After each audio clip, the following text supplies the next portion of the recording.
మంజు ఈ రోజు ఒక మంచి కిచెన్ ఇన్ఫర్మేషన్ తో వచ్చేసానండి. ఈ మధ్య నా వీడియోస్ అందరూ హెల్త్ కాన్షియస్ బాగా అయిపోయి మంచి మంచి హెల్తీ ఫుడ్స్ తినాలి, ఎలా చేసుకోవాలి అది ఇది అంతా ఆలోచిస్తున్నారు కదా. హెల్తీ ఫుడ్ తినడమే కాదు, హెల్తీ ఫుడ్ వండుకోవడమే కాదు, ఆ వండుకునే పాత్రల గురించి కూడా చాలా హెల్త్ కాన్షియస్ అయిపోయారు. సో ఆ పాటలోనే చాలా మంది స్టీల్ వాడుతున్నారు, మట్టి పాత్రలు వాడుతున్నారు, ఐరన్ పాత్రలు వాడుతున్నారు, ఇవన్నీ వాడుతున్నారు కదా. వాటిల్లోనే క్యాస్ట్ ఐరన్ కి సంబంధించి నాకు తెలిసిన కొన్ని చిన్న చిన్న ఇన్ఫర్మేషన్ నేను ఈరోజు మీతో షేర్ చేద్దాం అనుకుంటున్నాను. నేనైతే ఒక స్కిల్లెట్ వాడుతున్నాను, దాన్ని నేను ఎలా సీజనింగ్ చేసుకున్నాను కొన్నప్పుడు, ఇప్పుడు వాడడంలో వాడిన తర్వాత ఎలా క్లీన్ చేసుకొని దాన్ని ఎలా మెయింటైన్ చేసుకుంటున్నాను అన్నది అయితే ఈరోజు నేను వీడియోలో షేర్ చేస్తాను. నా దగ్గర ఉన్నది మై గాడ్ ఈ క్యాస్ట్ ఐరన్ స్కిల్లెట్ అనమాట. ఇది నేను కొనేప్పుడు నాకు అసలు ఏ నాలెడ్జ్ లేదు, క్యాస్ట్ ఐరన్ అనేది ఒకటి ఉంటుందని కూడా నాకు తెలియదు. అంటే నార్మల్ ఐరన్ పాత్రలే నాకు తెలుసు, కానీ ఓకే క్యాస్ట్ ఐరన్ అనే ఒకటి ఉంటుందని మాత్రం తెలియదు. మై గాడ్ పక్కన పెట్టేస్తాను, చాలా వెయిట్ ఉంటుంది. ఏదో ఇంగ్లీష్ మూవీ చూస్తున్నప్పుడు వాళ్ళు క్యాంప్ ఫైర్ లో పెట్టి కుక్ చేస్తా ఉన్నారు, అప్పుడు ఆ కుక్వేర్ షేప్ చూసి ఇదేదో బాగుంది ఎలాంటి కొనుక్కోవాలి అన్నప్పుడు కొంచెం సెర్చ్ చేశాను అనమాట. ఆ ప్రాసెస్ లో నాకు క్యాస్ట్ ఐరన్ అనే ఒక మెటీరియల్ ఉంటుందని, దానివల్ల ఉండే బెనిఫిట్స్ ఏంటన్నది తెలిసింది. సో ఇమీడియట్ గా కొనుక్కున్నాను. కొన్న తర్వాత నేను ఎలా అయితే సీజనింగ్ చేశాను అన్నది ఈ రోజు వీడియోలో చూపిస్తాను. Well season cast iron cookware అయితే మాత్రం నాన్ స్టిక్కీగా ఉంటుందండి. ఏమి అంటే మనం ఫుడ్ చేసేటప్పుడు దానికి అంటుకోవడం కానీ అలాంటిది ఏమీ ఉండదు. అండ్ మనం నీట్ గా మెయింటైన్ చేసుకుంటే గనక, అంటే దానికి తుప్పు పట్టించకుండా నీట్ గా మెయింటైన్ చేసుకుంటే లైఫ్ టైం వస్తాయండి. ఎలా మెయింటైన్ చేయాలన్నది అయితే ఇప్పుడు వీడియోలో చూద్దాము. దానికంటే ముందు నా ఛానల్ ఎవరైనా సబ్స్క్రైబ్ చేసుకోకపోతే please subscribe my channel and bell button కూడా ప్రెస్ చేయండి. నెక్స్ట్ వీడియోస్ నచ్చినట్టయితే లైక్ చేయడం మాత్రం మర్చిపోకండి. ఇప్పుడైతే మనం వీడియో చూసేద్దాము. యాక్చువల్లీ ఇది pre seasoned cast iron skillet అనమాట. అంటే కొనే అప్పుడే మనకి వాళ్ళు సీజనింగ్ చేసి ఇస్తారు. అయినా కూడా ఇంటికి వచ్చిన తర్వాత నేను మళ్ళీ రీసీజనింగ్ చేసుకున్నాను, ఎందుకంటే మనకి గోడౌన్స్ నుంచి డైరెక్ట్గా వస్తాయి కదా. సో అందుకు మనం రీసీజన్ చేసుకోవాలి. ఇప్పుడు వీడియో కోసం నేను మళ్ళీ ఇంకొకసారి సీజనింగ్ చేస్తున్నాను. ఫస్ట్ మనము నార్మల్ వాటర్తో ఇలా క్లీన్ చేసుకోవాలండి. ఇందులో మనము హార్ష్ డిటర్జెంట్స్ అనేది అస్సలు వాడకూడదు. మైల్డ్ డిష్ వాషింగ్ లిక్విడ్ వేస్తున్నాను ఇప్పుడు నేను. లేదంటే శనగపిండి కానీ బియ్యపిండి కానీ ఉంటుంది కదా, వాటితో కూడా క్లీన్ చేసుకోవచ్చు. ఇప్పుడు మొదటిసారి క్లీన్ చేసుకునే వాళ్ళైతే ఇలా స్టీల్ స్క్రబ్బర్ ఉంటుంది కదా, దీంతో మనము రుద్దుకోవాలన్నమాట. నేనైతే ఆల్రెడీ చేసి ఉన్నాను కాబట్టి ఇప్పుడు స్కాచ్ బ్రైట్ ఉంటుంది కదా, నార్మల్ పీచు, దాంతో నేను ఇప్పుడు రుద్దుతున్నాను. సో ఇలా గట్టిగా మనం రుద్దుకోవాలండి, ఎందుకంటే దాని మీద ఏదైనా తుప్పు లాంటిది ఉన్నా అదంతా పోయేంతగా గట్టిగా రుద్దాలి. ముందు వైపు వెనక అంతా గట్టిగా బాగా రుద్ది క్లీన్ చేసుకోవాలి. ఇది ఫస్ట్ టైం అయితేనే ఇలా బాగా గట్టిగా రుద్దాలండి, లేకపోతే అంత అవసరం లేదు. నాన్ స్టిక్ కోటింగ్ ఇష్టపడిన వాళ్ళకి క్యాస్ట్ ఐరన్ అనేది జనరల్గా 100% న్యాచురల్ మెటీరియల్స్తో చేస్తారు కాబట్టి హ్యాపీగా వాడుకోవచ్చు. అంటే మెయిన్గా ఐరన్ అండ్ ఆయిల్ ఇలా యూజ్ చేసి తయారు చేస్తారు కాబట్టి హ్యాపీగా వాడేసుకోవచ్చు. మెయింటైనింగ్ మాత్రం చాలా కష్టం అండి. అంటే కంపారిటివ్లీ స్టీల్ పాత్రలు కానీ లేదంటే మట్టి కుక్వేర్ క్లే పాట్స్ ఉంటాయి కదా, మట్టి పాత్రలు, వాటితో కంపేర్ చేస్తే చాలా కష్టము. బట్ అయినా కూడా మనకి ఇంట్లో అయితే ఒకటి క్యాస్ట్ ఐరన్ ఒక్కటన్నా ఉండాలండి. మనం స్టీలు మట్టి పాత్రలు ఎలా అయితే వాడుకుంటామో అలానే ఇది కూడా ఒకటి పెట్టుకొని ఉండాలి. ఎందుకంటే మనం వారానికి ఒక 2 సార్లన్నా క్యాస్ట్ ఐరన్ పాత్రల్లో కుక్ చేసుకోవాలి. దానివల్ల మనకి కొంచెం ఐరన్ కంటెంట్ అనేది మన బాడీకి అందుతుంది. సో మొత్తం సబ్బుతో బాగా ఆ లిక్విడ్తో మొత్తం గట్టిగా రుద్దేసుకున్న తర్వాత ఇలా వాటర్తో క్లీన్ చేసుకోవాలన్నమాట. నీట్గా వాటర్తో క్లీన్ చేసుకున్న తర్వాత ఒక మంచి పొడి క్లాత్ ఉంటుంది కదా, అది తీసుకొని మనము శుభ్రంగా తడి లేకుండా తుడిచేసుకోవాలి. క్యాస్ట్ ఐరన్ అనేది సార్టింగ్కి, బేకింగ్కి, ఫ్రైయింగ్కి చాలా బాగుంటుందండి. నాన్ వెజ్ కర్రీస్ అయితే నాన్ వెజ్ ఫ్రై ఐటమ్స్ అయితే ఈ క్యాస్ట్ ఐరన్లో టేస్టీగా ఉంటాయి.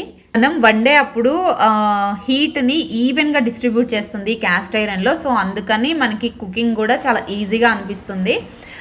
వన్స్ మనము పొడి క్లాత్తో తుడుచుకున్న తర్వాత తడి లేకుండా తుడిచేసుకోవాలి. ఆ తర్వాత ఒకసారి గ్యాస్ వెలిగించి ఒక 5 నిమిషాలు ఇలా వేడి చేసుకోవాలండి. ఎందుకంటే ఏదైనా చెమ్మ లాంటిది ఉన్నా కూడా అదంతా నీట్గా ఎవాపరేట్ అయిపోవడం కోసం ఇలా మనము స్టవ్ మీద పెట్టుకుంటాము. వన్స్ మనకి ఇలా చెమ్మంతా ఆరిపోయింది అనుకున్న తర్వాత కొంచెం చల్లారనివ్వాలి. అంటే మనం గ్యాస్ మీద పెట్టున్నాం కదా, వేడి లేకుండా అది పట్టుకోగలిగే హీట్ వచ్చేంత వరకు అలా ఉంచుకోవాలి. అది కొద్దిగా చల్లారింది అనుకున్న తర్వాత ఇలా ఏదైనా ఒక కుకింగ్ ఆయిల్ తీసుకొని మనం ప్యాన్ మొత్తం అప్లై చేసుకోవాలండి. ఏ ఆయిల్ అయినా పర్వాలేదు. నేనైతే ఇక్కడ ఒక శనగ నూనె తీసుకున్నాను.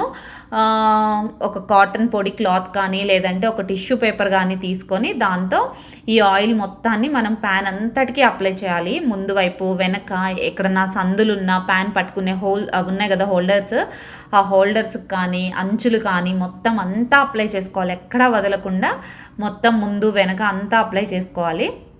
ఈ ఆయిలింగ్ ఏంటంటే మనకి రస్టింగ్ నుంచి ప్రివెంట్ చేస్తుంది. మనకి తుప్పు పట్టకుండా, ఐరన్ పాత్రలు కదా తొందరగా తుప్పు వచ్చే అవకాశం ఉంటుంది. సో అందుకని అలా తుప్పు పట్టకుండా ఈ ఆయిలింగ్ దాన్ని ప్రివెంట్ చేస్తుంది అనమాట.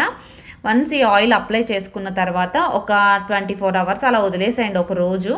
తర్వాత మళ్ళీ తెల్లారి మళ్ళీ ఒకసారి ఇదే ప్రాసెస్, ఇప్పుడు ఏదైతే మనం నార్మల్ నీళ్ళతో ఒకసారి క్లీన్ చేసి డిష్ వాషర్తో ఒకసారి క్లీన్ చేసి ఇదంతా చేసాం కదా, ఇదే ప్రాసెస్ నెక్స్ట్ డే కూడా చేయండి. అంటే కొత్తగా కొన్నప్పుడు మనము ఫస్ట్ టైం అయితే చేయాలండి.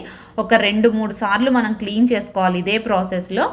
ఆ తర్వాత మనం నార్మల్గా వాడుకోవడం అనేది మొదలు పెట్టాలి. సో నేనైతే ఇక్కడంతా ఆయిల్ అప్లై చేసుకున్నాను. ఇంక ఇప్పుడు దీన్ని ఒకరోజు పక్కకు పెట్టేసి నెక్స్ట్ డే మళ్ళీ క్లీన్ చేస్తాను. క్యాస్ట్ ఐరన్లో కుక్ చేసుకోవడం అనేది చాలా ఇంపార్టెంట్ అండి. అది మనకి ఐరన్ కంటెంట్ని మన బాడీకి ఇవ్వడానికి చాలా హెల్ప్ చేస్తుంది.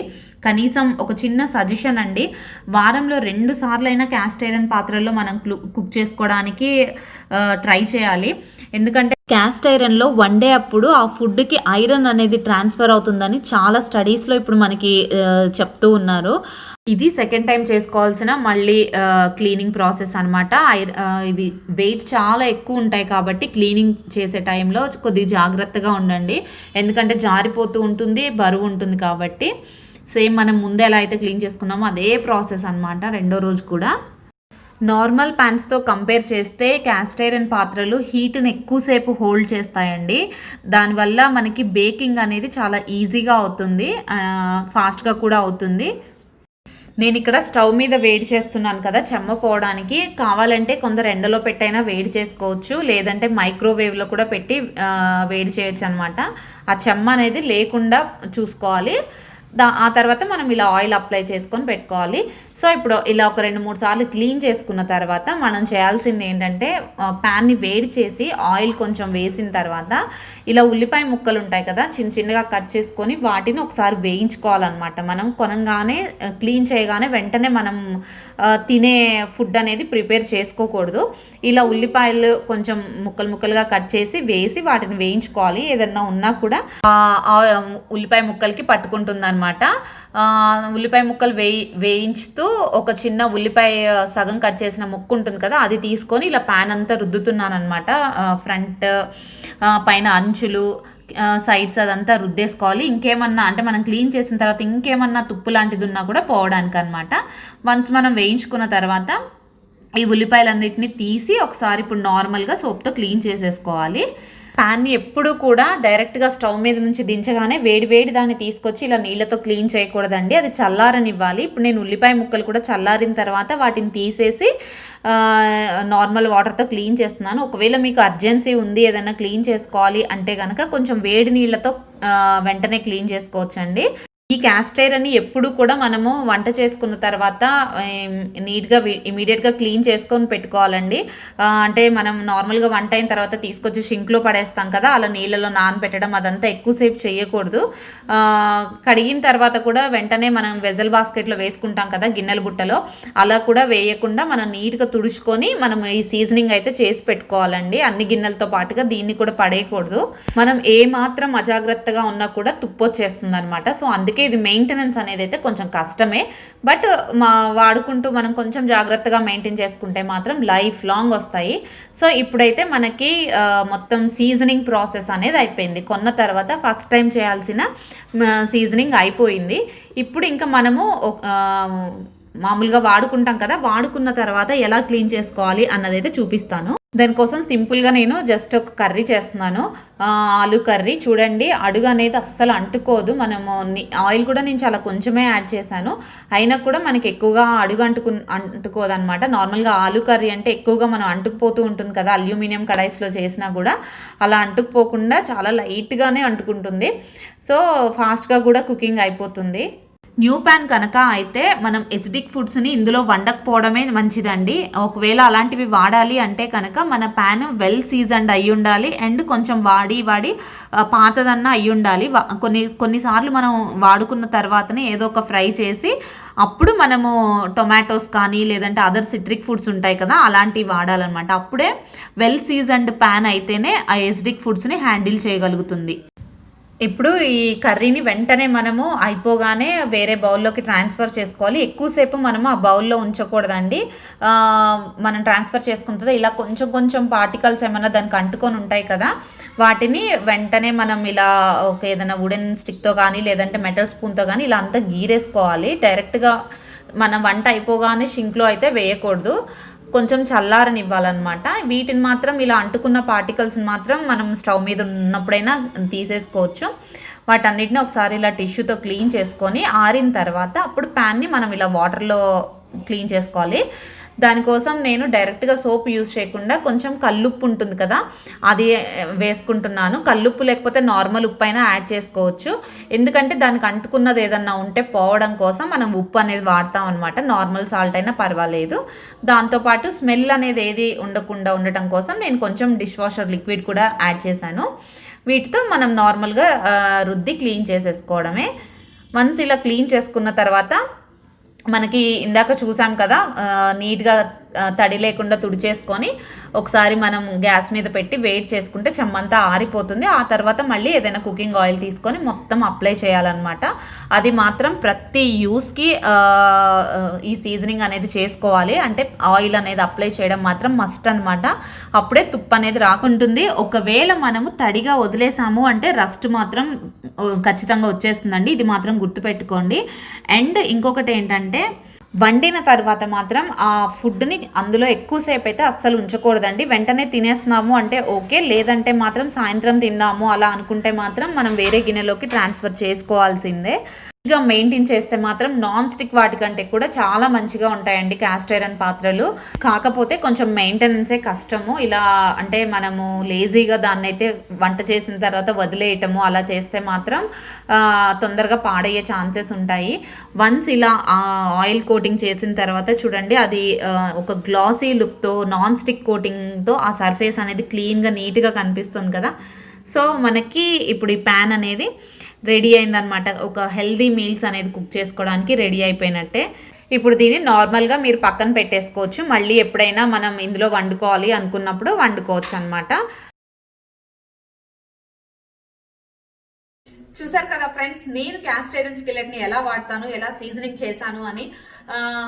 మీ అందరికీ వీడియో హెల్ప్ అయింది అనుకుంటున్నాను. నచ్చితే మాత్రం లైక్ చేయడం మర్చిపోవద్దు, అండ్ నా ఛానల్ని సబ్స్క్రైబ్ చేసుకోండి.